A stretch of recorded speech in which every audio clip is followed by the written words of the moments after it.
हमारे देश की पावन भूमि पर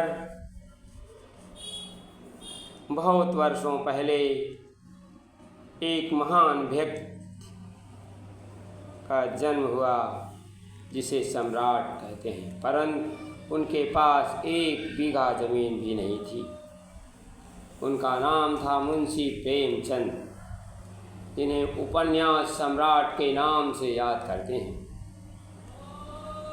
संसार में अनेक महान कवि और लेखक हुए, परंतु किसी को सम्राट की उपाधि नहीं मिली। इनका जन्म 31 जुलाई 1880 लमही गांव में आजमगढ़ में हुआ था। इनका बचपन का नाम धनपत राय, इनके ताऊ इन्हें नवाब कहकर बुलाते थे। इनके पिता जयलाल डाक मुंशी थे।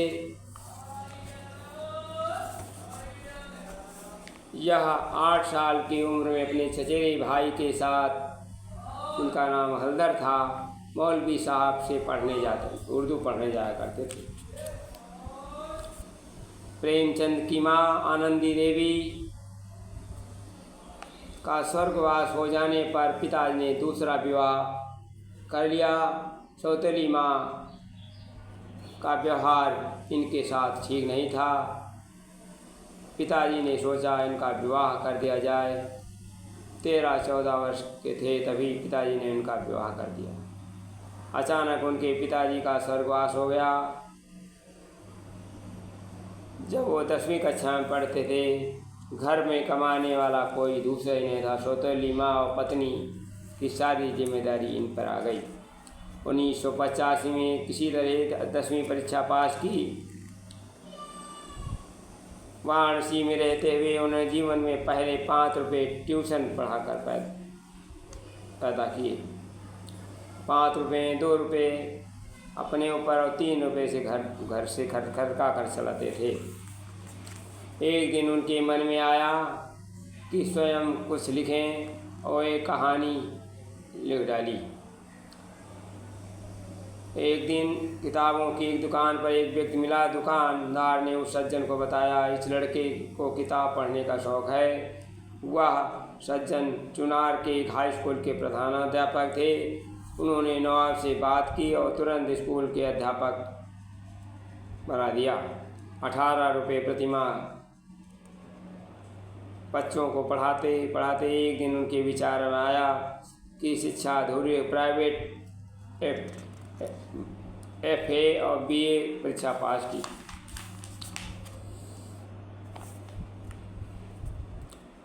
नवाब पर गांधी जी के विचारों का प्रभाव पड़ा और सोचने लगे अंग्रेज़ों की नौकरी तो गुलामी के बराबर है। एक दिन जब नवाब के स्कूल का निरीक्षण था, इंस्पेक्टर गाड़ी में बैठा उनके घर के आगे निकला। नवाब बरामदे में कुछ लिख रहे थे। उन्होंने इंस्पेक्टर को नहीं देखा। इंस्पेक्टर को बहुत बुरा लगा। उसने अपनी गाड़ी रोक नवाब के पास आ गया और ऊँचे स्वर में कहने लगा, तुम बहुत घमंडी हो। तुम्हारा अफसर दरवाजे से आगे निकल रहा जाता है, उठकर सलाम भी नहीं करते। नवाब ने उत्तर दिया, जब मैं स्कूल में होता हूँ तब मैं नौकर होता हूँ और बाद में घर का बादशाह हूँ। तो इंस्पेक्टर खिसिया कर चला गया।